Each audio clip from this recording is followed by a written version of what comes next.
네, 연희 씨 인사 먼저 네. 드릴까요? 네. 네, 여러분 안녕하세요. 안녕하세요. 네, 저희 오늘도 북의 이모저모 이제 북에 관련된 소식, 재밌는 소식 네. 가지고 돌아왔습니다. 사실 저희가 이제 뭐 북의 인권 그리고 이제 북에 그러면 인권 그러는데 정치 사회적인 권리 외에도 뭐 한창 그 대한민국 사회에서 혹은 또 미국에서 그렇게 떠들어대는 뭐 경제적으로 힘들다, 의료 혜택을 못 받는다, 뭐 여기에 대해서 과연 뭐가 팩트냐, 뭐 제가 몇 번 말씀드렸습니다만 그래도 뭐 안 믿는 분들이 있어요. 뭐 이 방송이 나가도 안 믿는 분들은 계속 안 믿겠지만 그래도 또 저희들이 어떤 뭐 해야 될 의무라고 저희들은 생각을 해요. 그러니까 남북 간의 어떤 오해와 불신을 풀기 위해서. 그래서 이제 오늘 연희 씨가 골라주신 소식이 북에서 새쌍둥이, 넷쌍둥이들은 어떻게 누가 키워주는가 하는 얘기입니다. 네. 네. 자, 제가 이 기사를 뽑은 이유가 네, 며칠 그렇죠. 전에 미 국무부 장관하고 국방부 장관 한 방한하지 않았습니까? 그래서 뭐 몇 년 만에 2+2 회담 네. 뭐 한미 간에 있었죠. 네, 그렇죠. 그때 그 한미 외교 장관 대화에서 회담에서 이런 말을 합니다. 미국에서. 네. 지금 북이 그 오갑 정권에서 인민들이 막 오갑당하고 하는 거 우리가 해방시켜줘야 된다. 우리는 북한 인민들 편에 서가지고 함께하면서 그 인민들 오갑하는 그 정권 그걸 반대해서 우리가 함께 싸워줘야 되고 그들의 자유를 우리가 찾아줘야 된다. 이런 말 하는 거예요. 그러니까 미 국무부 장관이 대한민국을 와서 네. 북의 인권에 대해서 문제제기를 한 거군요. 그래서 북의 인민들의 편에 함께 서겠다고 말하는데 자기들이 네, 미국이 북 인민들은 모으려고 하는데 누가 자기하고 한 편인데 그거 참 이게 이제 바보 같은 소리를 하고 있다. 이건데 거기서 끝나는 게 아니라 제가 참 격분했던 거는 그 17일 날에 있은 일이에요. 그 외교 장관 회담에서 그냥 우리 북을 뭐 네네. 해야 된다 이런 거였고 그 다음날 18일 날에는 2+2 해가지고 성명서 발표하지 않습니까? 네, 그 회담이 이제 정리가 되면 네. 성명서. 성명 발표하는데 그 전날에는 미국이 그토록 북의 인권내어도 막 하다가 실제 성명에는 북 인권 문제가 거론되진 않아요. 어느 국가들끼리 회담에 어떤 그런 성명에 그런 게 발표가 되겠습니까? 근데 이걸 두고 저 진짜 역밖에 안 나가는데 조선일보 같은 데서는 뭐 하는 거냐? 이거 그 전날에 미국도 이렇게 북의 인권에 대해서 가슴을 아파했는데 이 나라 한국 정부는 이 북의 인권에 대해서 아무 관심도 없고 성명에 밝히지도 않았다라고 말을 하는 그러니까 거죠. 지금 한미 공동 성명에 북한 인권에 대한 언급, 결국은 이제 북한 인권을 공격해야 된다는 얘기죠. 이제 그쵸. 그게 빠졌냐 이 얘기죠. 이게 대북 정책에서 가장 우선권이 북의 인권이다 이런 말 하는 거죠. 항상 대북 국제 사회를 보게 되면 미국이 하는 짓이죠. 항상 어느 나라를 침략하거나 어느 나라를 먹거나 하기 위하면 첫째 무력, 그 다음에 안 되면 인권, 뭐 이런 차례가 있지 않습니까? 가장 쉬운 게 인권이죠. 그래서 중국에 대해서 지금 중국 인권에 대해서 말을 하지 않습니까? 네. 북의 인권에 대해서 수십 년 오랜 세월 계속 한 거고. 그러니까 이제 정치적으로, 네. 군사적으로, 경제적으로 협박을 하거나 압박을 가하려면 왜냐하면 세계에서 보는 눈이 있으니까 그 나라를 색칠하는 거죠. 저 나라는 문제가 있다. 이제 거기서 제일 써먹기 쉬운 게 인권 문제. 맞습니다. 네. 그 어느 나라나 인권 문제에서는 다 뭐 자기 국가만의 어떤 시스템이 있지 않겠습니까? 각 나라의 문화도 또 있는 거고. 네네. 지금 미얀마 사태라든가 모든 문제를 바라보는 시선도 일단 여러 가지 갈라져요. 예, 다 각기 다르기 때문에 무엇이 일단 판단하기가 남의 나라 내정 간섭에 대해서 내정에 대해서 우리가 판단하기 어렵지 않습니까? 그 나라에서 책임지고 그 나라에서 해결하고 이런 걸 우리 옆에서 그냥 안타깝게 바라봐 주는 거고. 왜 미국이 왜 북의 인민들에 대해서 왜 그렇게 관심을 두는지 모르겠는데 하도 오랜 기간을 북 인권에 대해서 북한 인권법 해가지고 유엔이나 미국이 밤낮 써먹던 소리 아닙니까? 그래서 이걸 보면서 그러면 진짜 북의 인권은 어떨까? 북은 자기 인민들의 인권에 대해서 어느 정도의 관심을 가지고 있는 거냐 하고 다시 한번 좀 돌아보고 싶었어요, 솔직히. 근데 아무 나라나 자기 나라의 가장 취약계층 하게 되면 어린이, 그다음에 여성, 어르신 이런 사람들이 가장 취약계층 말을 하지 않습니까? 네네네. 뭐 어떤 전쟁이 일어나든 뭐 무슨 일이 벌어지든 그러면 그 나라 각자의 취약계층에 대해서 그 나라는 어떤 정책을 쓰냐? 그 나라의 네. 고아 문제 우리 여러 번 말을 했지만. 그럼 북에 대해서 여러 거 다 말하기는 힘들지만 어린이 정책과 여성 문제가 집대가 돼 있는 이런 새쌍둥이나 넷쌍둥이 이런 쌍둥이에 대한 산모들에 대한 이런 정책은 어떻게 돼 있냐를 한번 우리가 잠깐 돌아봐야 되지 않을까 이런 네네. 생각으로 이 기사를 가져왔습니다. 네, 그래서 지금 그 미국에서 뻑하면 자꾸 제기하는 그 북한의 인권의 문제, 그리고 대한민국의 조중동 언론이 그걸 받아서 폭발시켜서 이제 정부를 되게 위태롭게 하는, 정부가 어떤 평화를 위해서 움직이려고 할 때 자꾸 발목을 잡는 이것들을 해결하기 위해서, 그리고 또 일반 시민분들이 북에 뭐 다 좋은데 뭐 북은 인권에 문제가 있지 않아? 뭐 라고 하는 그 문제 제기를 과연 우리가 어떻게 어디서부터 손대야 될지 모르겠지만, 지금 연희 씨가 말씀하셨듯이 자녀, 그러니까 육아 정책, 뭐 애육원, 보육원 이런 것도 많이 말씀드렸습니다만, 여기서는 오늘은 뭐 그 얘기도 많이 나올 것 같아요. 평양 산원 이야기. 네. 네네. 우리가 흔히 아무 나라나 남쪽에도 육아원, 애육원 있지 않나요? 네, 이름은 조금 다르지만 있죠. 네. 아, 있어요. 여긴 뭐예요? 여기는 뭐 요즘은 잘 모르겠네요. 뭐 보호시설, 아동, 옛날엔 고아원이라고 했어요. 네, 아동 보호시설. 네. 네, 그런 데는 어떤 애들만 가는 거예요? 부모가 없는 아이들, 혹은 요즘은 사실 현실적으로는 이제 버려진 아이들이 또 그렇게 많다고 하더라고요. 네. 근데 북에는 그 애육원, 육아원에 부모 있는 애들도 가요. 왜냐면 세 쌍둥이, 네 쌍둥이가 바로 애육원, 육아원에 간단 말이에요. 네네. 그 애들이 우선 우리 전국 각지에 전국의 각 더마다 산원이 있어요. 더 산원들. 그러면 산원에 자기네 더 사람들이 첫 산모는, 첫째에는 각 더에 산원에 가서 애를 낳게 돼요. 더 산원이 가장 발전돼 있으니까, 평양 산원처럼. 그리고 두 번째부터는 각 지구의 구역병원이나 이런 데서 산부인과에서 애를 낳게 되거든요. 근데 처음에 우리가 임신해서 이렇게 검사해서 애가 임신될 때부터 여자 산모들 관리를 받잖아요, 병원에서. 근데 새 쌍둥이라는 게 확정이 되면 9일로 평양에서 헬리콥터나 국제열차가 나갑니다. 그 산골이든 섬이든 어디가 있어도, 섬에는 당연히 기차가 못 들어가니까 비행기를 날아가야 되겠죠. 네, 그렇겠죠. 예, 헬리콥터가 날아가고 국제열차라고 해서 딱 진단 내리는 순간에 그 여자는 평양 산호로 날아가야 됩니다. 아무래도 시설이 네. 좋으니까 평양 네. 산원이. 그래서 평양 산에 남아와서 거기서 몇 달이 되든지 간에 애 낳을 때까지 그냥 뭘 먹고 그냥 누워 있어야 되는 거죠. 널고. 그다음 애를 낳아서 지향절개한 경우 같은 한 달을 병원에 입원해 있어요. 근데 네. 그냥 자연분만 네. 한 사람들은 일주일이면 엄마들 태어납니다. 근데 이 산모들은 며칠 만에 태어난지 모르겠어요. 한 달 이제 그 이상인지 모르겠지만 한 달 정도라 하면 엄마들은 그때가 태어을 합니다. 애들은 태어 못해요.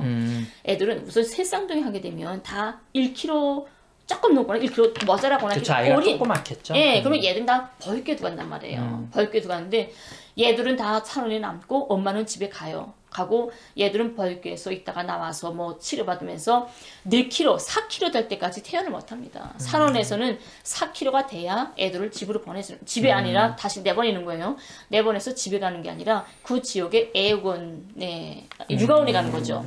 육아원에 가는데 유한에 4살까지 거기서 키워주는 거예요. 근데 그게 이런 부모 없는 고아 이런 애들랑 같이 하는 거죠. 그래서 국가에서 정말 키워주는데, 왜냐면 어린이 건강도 정말 중요하지만 산모 건강이 최고 아닙니까? 기본은 그 애 3명을 낳고 건강 관리도 해야 되고, 애한테 뭐 젖 먹이고 힘들고 하면 정말 힘들어지잖아요. 그래서 엄마들이 따로 건강 관리 받고 애들은 국가가 이렇게 치워주는 거죠.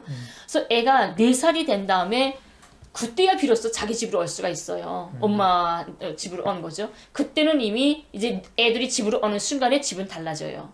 그 4년 동안 엄마는 혼자 자기 집에 살았지만 애들이 나오는 순간에 집이 너무 좋은 집이 이미 국가에서 지어주는 거죠. 준비를 해서. 예, 따로죠. 2층짜리 억양집 막 이렇게 지어주거든요. 그러면 그 집에 애들이 어느 순간에 그 새 집에 다 입사해가지고 담당 보육원과 담당 의사 집에 과정적으로 하고 이렇게 키워주게 되는 거죠. 그러니까 매 애들은 우선 쌍둥이 날 때는 금반지와 은장도를 선물로. 금반지, 은장도가 네. 선물로. 그러니까 딸인 경우에는 금반지, 아들인 경우에는 은장도가 나가는 거죠. 근데 애들만 받는 게 아니라, 애들만 받으면 부모가 섭하죠. 부모가 고생했잖아요. 애 낳느라고. 그래서 남자 아버지는 은장도, 엄마는 금반지 받아요. 엄마도 아버지까지 부모도 줘요. 그래서 군반지를 하게 되면 어떤 사람들은 이상하게 딸만 셋, 아들만 셋 이렇게 하는 사람들 많더라고요. 그러니까 이제 여기 관련된 동영상이 있는데 뭐 많이 있겠습니다만 이제 유 대표님이 이제 또 관련해서 하나 골라주신 거에 보면은 민족 TV인가요? 네네. 혹시 여러분들 찾아보실까 해서 민족 TV에 지금은 돌아가셨죠? 노길남 박사님. 예, 그분이 이제 쭉 해서 촬영한 게 꽤 길어요. 한 50분 정도 되는데 거기 보면 지금 연희 씨 말씀하신 뭐 선물 주는 거, 저는 그게 좀 특이하더라고요. 그러니까 남자가 태어나거나 아빠한테 그 은장도를 주더라고요. 네. 오히려. 그래서 지금 부모가 가장 수가 있죠. 네. 애들보다. 그래서 아버지한테는 은장도. 그래서 은장도나 군반지나 첫째는 년도, 둘째는 월, 셋째는 일. 일? 예. 연월일. 예. 그래서 여기 세 개가 다 합쳐야 하나가 되는 거예요. 쌍둥이들이. 그래서 나중에 이제 자기네가 형제 자매라는 걸 확인하라고. 네. 네. 그 헤어졌다가도 만날 수 있는 이렇게 만들어지는 거죠. 그 말씀하신 것처럼 보통 태어나면 뭐 새쌍둥이가 뭐 딸만 셋, 뭐 아들만 셋 요렇게 많이 태어나나 봐요. 네. 근데 북에서는 새쌍둥이가 제일 처음으로 국가에서 이렇게 혜택 시작한 게 74년도. 아니 47년도. 47년도. 나라가 해방돼서 2년밖에 안 됐잖아요. 네. 47년도 7월달에 가장 첫 새쌍둥이가 태어납니다. 그때부터 북에 이런 새쌍둥이, 넷쌍둥이 그 세택이 됐고, 네, 네. 되는 거. 사랑 속에 이렇게 그런 역사를 남기게 되는 거죠. 네, 그래서 지금 보면 뭐 그래서 북에서는 뭐 새쌍둥이가 태어나면 좋은 일이 있다, 뭐 이렇게 길조다, 뭐 이렇게도 나라가 많이 흥한다, 막 그러죠. 그렇게 많이 생각한다 하더라고요. 그래서 이제 그 동영상 보시면 여러분도 충분히 찾아볼 수 있는데 이제 저는 그런 그 에피소드가 조금 인상이 깊었는데. 새쌍둥이를 2번 낳은 산모가 있었다고 그래요. 네, 근데 이제 그것도 특이한 일이지만 이 산모가 두 번째 새쌍둥이를 가졌을 때는 자기가 첫 번째 새쌍둥이를 낳아봤기 때문에 국가에서 그리고 당에서 그리고 공동체에서 지원해 주는 게 얼마나 많은지를 아니 내가 국가의 짐이 되는 것 같다. 부담스럽다. 아이를 지우고 싶다. 그러니까 흔히 우리 복지가 이루어지면 뭐 기본재산, 기본소득 얘기도 많이 나옵니다만 사람들이 게으러질 거다. 남의 것처럼 생각한다. 이게 얼마나 좀 잘못된 시각입니까? 그러니까 국가가 베풀어주고 서로 왜냐하면 그것이 우리는 이제 그 뭐 피 같은 혈세라고 많이들 표현하죠. 그렇게 우리 공동의 재산을 내가 혼자 혜택받는 게 미안하다라는 마음가짐. 저는 이거 가질 거라고 생각하거든요. 그러니까 내가 공부 잘해서 장학금 받았고 내가 공부 잘해서 뭐 검사 됐고 판사 됐고 뭐 됐으니까 그만큼 대접을 받겠다라는 게 아니라 당신을 키우기 위해서 국가와 사회와 공동체가 얼마나 헌신했는지 그것이 사회가 그걸 알아줄 수 있다는 겁니다. 베풀어주면. 근데 그게 아니다 보니까 선택적 복지다 보니까 나 이거 내가 받아 먹을래. 뭐 서로 막 눈 밝히고 이렇게 싸우는 것처럼 경쟁되는 것처럼 뭐 공무원들 되게 감정노동에 시달리게 왜 이거 우리 안 해주느냐 이런 게 아니라 복지를 이렇게 서비스 해주는 사람이나 받는 사람이나 기분 좋게 서로가 뭐랄까 이 자신의 일 속에서 관계를 건강하게 맺어가는 뭐 이런 것들을 우리도 이런 게 진짜 인권의 시작이 아닌가 그런 생각도 좀 들더라고요. 근데 흔히 여기서 말하면 제가 그때 어느 채널인지 모르겠는데 평양 산원에 대해서 쫙 이야기하면서 그 몇십 톤에 한 15만 톤의 어떤 버섯들이 깔려 있고 여자들이 이렇게 행복하게 애를 낳을 수 있고 이렇게 입구에 보면은 네, 장식 뭐 정백이랑 해가지고 쫙 있는데 이런 화학원대에서 제가 세계 최고의 화학원 집에서 애를 편안하게 낳고 나간다. 이게 좋게 나가다가 마지막에 꼭 뭐냐면 하지만 북의 특권 충만히 누릴 수 있기 때문에 언제면 평양 시민들이 다 이런 생활을 누릴 수 있을까라는 아쉬움이 남는다 이렇게 말을 합니다. 네, 그러니까요. 야, 웃겨요. 전 특권층도 아니고 일반 사람인데 평양 살아나게 되면 평양시에 거주한 모든 여자는 첫 번째 산모는 무조건 의무적으로 가야 됩니다. 의무적으로 가요. 첫 아이를 출산하는 경우. 첫째는 무섭잖아요. 첫 경험이기 그렇죠. 때문에. 그래서 첫 번째는 무조건 갑니다. 그러니까 두 번째는 산업 못 가요.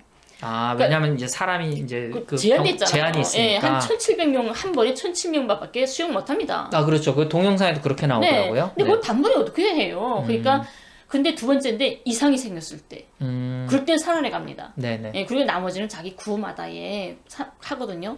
근데 지방에서도 아무래도 지방에도 각 도마다 산원이 있다고 해도 그래도 사람이 욕심에 다른 나라 대통령도 평양에 산원에 가서 애 낳고 싶다고 할 만큼 전 세계적으로 멋있지 않습니까? 그 여자도 정말 평양 가서 애를 낳고 싶었던 거예요. 왜냐면 제가 산원에 입원했는데 한 방에 3명씩 있어요. 엄마들이 산모가. 네네. 3명 이렇게 침대가 3명 있고 이렇게 있는데 그 한 명이 지방 여자였어요. 그래서 나도 어떻게 지방 여자가 왔네 어떻게 왔지? 뭐 애가 뭐 뭐 이상했나 이렇게 생각했는데 그 여자가 이야기하는 게 난 지향절개 수술하고 누워 있잖아요. 수술했으면 이제 아프잖아요. 제왕절개 하셨구나. 맨날 수술했어도 막 웃으면 아프잖아요. 하지만 웃지도 못하고 누워 있는데 그 여자는 그냥 낳았으니까 낳자마자 막 떠들고 말하는 거예요. 이 여자는. 근데 말하는 게 하도 그때 웃겨가지고 지방에 있었는데 너무나도 죽어도 평양에서 낳고 싶었대요. 평양 산원 꼭 가보고 싶었대요. 근데 뭐 사촌인지 같은 먼 친척이 한 명 평양에 살았대요. 네. 그래서 거기다 연락을 했답니다. 나 평양에 가고 싶은데 나 가도 되겠냐? 그러니까 평양에서 그래 와 해가지고 초청을 했나 봐요. 그래서 통행증 떼가지고 평양 갔습니다. 애 낳기 한 달 전에 올라가가지고 친척네 집에서 놀고 하면서 집에서 그 친척 집도 다 일 나갔을 거잖아요. 집에서 놀지 않으니까. 집 비면 낮에는 항상 물 밖에 쌀밥을 막 들었다 뛰어다니고 하면서 막 운동을 했대요. 애 빨리 날려고. 그 친척네 집에 오래 있으면 민폐잖아요. 계속 운동하고 하니까 원래 한 달 이후 예정인데 며칠 만에 진통이 좀 아프기 시작했더래요. 그래서 막 가서 살원 앞에 갔는데 진통이 또 못 더래요. 아이고. 그래서 네. 야 이거 두어야 되나 말아야 되나 하다가 할 수 없이 산원 앞으로 계속 왔다 갔다 하다 나니까 진짜 진통이 왔다는 거예요. 그래서 9일로 산원 정문에 두었답니다. 산원 정문에 있어요. 좀 나이 든 할아버지 같은 경우에 이렇게 경비를 서거든요. 근데 산원은 어디에 있든 여자든지 간에 임신부에 대해서는 절대 무조건 받아야 돼요. 임신부가 들어왔으면. 근데 진통이 와서 왔잖아요. 네. 무조건 들어야 됩니다. 그러니까 여자는 역을 노린 거죠. 진통 와서 들어가면 누구도 나 박지 못할 거야. 그래서 들어가서 애를 낳게 된 거예요. 그래서 그 이야기를 하는데 막 배 터진 거예요. 나 아파가지고. 근데 태어날 때는 우리 평양 사람들은 그냥 나가요. 아무것도 없어. 태어날 때 네. 선물이 없어. 네. 그건 지방에서 왔다고 엄청 뭐 벗다리 애 옷도 봄 여름 가을 겨울 옷 무슨 꿀 무슨 산청 해가지고 엄청나게 산원에서 소문이 내려오는 거예요. 지방 사람이라고. 그래서 야 지방 사람 오니까 이렇게 좋구나. 그래서 이제 말씀드리고 싶은 거는 우리도 뭐 당연하면 우리 뭐 경제력이 지금 뭐 탑10 세계 10위 안에 든다고 하는데 나라에서 무엇에 주안점을 두고 어디에 집중해야 된다고 하면 못할 일이 어디겠습니까?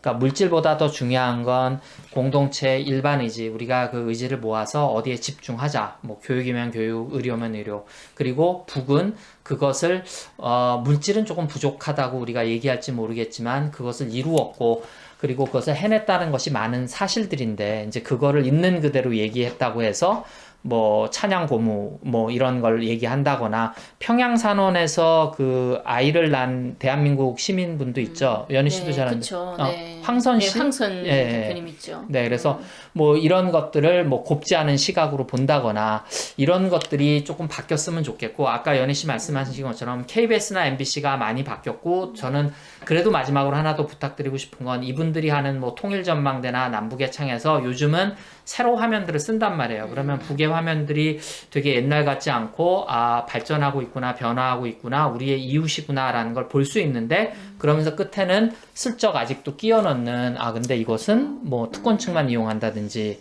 뭐 제한돼 있다든지 보여주기식이라든지 근데 이제 실제로 연희 씨가 와서 생활하다 왔고 그래서 연희 씨도 10년 전 얘기를 하시는 거예요. 지금은 또 얼마나 더 많은 변화 저는 퇴보했으리라고는 생각하지 않습니다. 그리고 저는 북을 바라볼 때 그냥 우리 유 대표님도 말하지만 다른 나라 코로나 없다는 거는 누구도 관심 안 하는데 왜 북이 코로나 없다고 하면 믿질 않냐 왜 반박을 하냐 이런 말씀들을 하시던데 북에서 뭐 어떻다 하게 되면 누구도 안 믿어요. 거짓말일 거야. 근데 북의 그 진심을 조금 알아줬으면 좋겠다. 조금 전에 사회자분도 황선 대표에 대해서 이야기했잖아요. 실제 황선 대표가 애를 낳았잖아요. 행사 나갔다가 애를 낳고 원래는 비행기로 오게 됐었어요. 남쪽에 올 때게. 황선 대표도 그렇게 생각하고 있었고, 난 이제 애 낳은 다음에 한 달 만에 이제 비행기 타고 가야 된다, 이런 생각했었는데, 북에서, 정부에서, 비행기 타면 아무래도 이거 뭐죠? 우리 어른들도 겁하기 막 멍하고 이러는데, 어린애가 견딥니까? 그래서 절대 산모가 비행기 탈 수 없다. 무조건 육로로 가야 된다. 그래서 북에서 이렇게 젖을 취해준 겁니다. 남쪽과 협의해서 육로로 보내야 된다. 그래서 이렇게 그 어떤 정치 사상을 떠나서 그 개개인들이 어떤 마음, 진심 이런 게 좀 오가야 되지 않을까. 네, 그리고 뭐 연혜 씨가 이제 남편분도 의사고 또 어머님도 의사고 하면서 북의 그리고 사회주의의 기본적인 의학은 예방의학이다. 그렇죠. 제가 뭐 대한민국에서 애쓰시는 의사분들, 양심적인 의사분들을 뭐라고 하는 건 아니지만 사실 자본주의 사회라고 하는 건 만약에 가상으로 죄송합니다. 그 환자가 없다 그러면 어떻게 하겠습니까? 그러니까 저는 치과도 마찬가지인데 거기 의사분들하고 다 포함해서 예방의학을 도입해서 내가 충치를 안 걸리게 하고, 이빨이 썩지 않게 하고, 예방의학으로서 병이 안 걸리게 하고, 지금 북한의 코로나 확진자 수가 제로라는 것도 사전에 차단, 예방의학, 주치의제도, 직접 왕진하는 거, 찾아가는 거, 이런 것들이 우리가 조금 뭐를 중심에 놓고 보느냐. 진짜 의학이 사람의 건강인데 이것을 산업으로 바라볼 거냐, 사람을 중심에 놓고 바라볼 거냐. 그래서 쿠바가 그 오랜 진짜 북보다도 더 심하다면 심할 수 있는 그런 제재 조치하에서도 남미의 수많은 나라들이 미국과 다른 길을 걷는다고 제재를 받을 때 쿠바의 많은 의사들이 뭐 콜롬비아니, 칠레니, 아르헨티나에 쭉 가서 그들의 의료 체계를 다시 세우려고 했던 것들을 보면서 뭐 한국에서도 닥터 노먼 베순이나 뭐 체계바라에 대한 인기가 상당하거든요. 그러니까 그걸 뛰어넘어서 사회주의, 자본주의라고 가르지 말고 진짜 인도주의적인 차원에서 제대로 된 길을 걸었던 제도, 제대로 된 길을 걸었던 의사들, 이런 사람들에 대한 관심, 그리고 그것이 북이라고 해서 특별히 다른 재단을 해서는 안 된다. 북의 의료 체계에서 우리가 인정할 것은 인정해야 되지 않을까 하는 것이 요번에 투+2 회담에서 연희 씨가 뉴스 보면서 이렇게 열받았던, 근데 열받을만 해요. 네, 그러니까 조중동에서 얘기한 북한의 인권 얘기, 그리고 뭐 약방의 감초처럼 이것만 이용하면 우리가 무슨 절대반지처럼 얘네들을 위기에 처할 수 있어. 그리고 문재인 정부, 촛불 정부가 조금 진보적으로 움직이려고 할 때 그 발목을 잡을 수 있어라고 쓰는 이것은 더 이상 통하지 않도록 여러분들이 좀 많이 도와주셨으면 합니다. 네, 네, 오늘은 여기까지 할까요? 네, 여러분 감사합니다.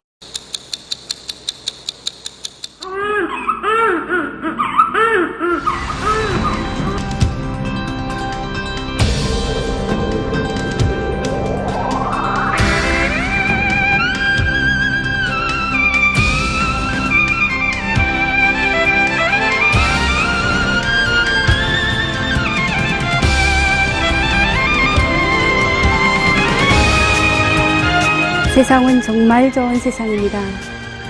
지금까지 나도 사이지 품에서 아이들 소유를 낳아서 세상에 부럼 없이 키웠는데 오늘은 우리 딸이 새쌍둥이를 낳아 똑돌 같은 손주 소유를 한꺼번에 안겨주니 이런 기쁜 일이 어디 있겠습니까? 또 나찻바람으로 아이 엄마가 힘들세라 유아원에서 키워주니 이 고마움을 무엇으로 다 보답해야 될지 정말 모르겠습니다. 저희들을 제가 낳기는 했지만 아이들을 낳기 전부터 저의 건강을 덜 가지고 오늘은 또 이렇게 우리 아이들을 궁궐 같은 새집에서 키워주고 있습니다. 내가 낳아서 자랐고 우리 아이들이 안겨 사는 사회주의 우리 집이 세상에서 제일입니다.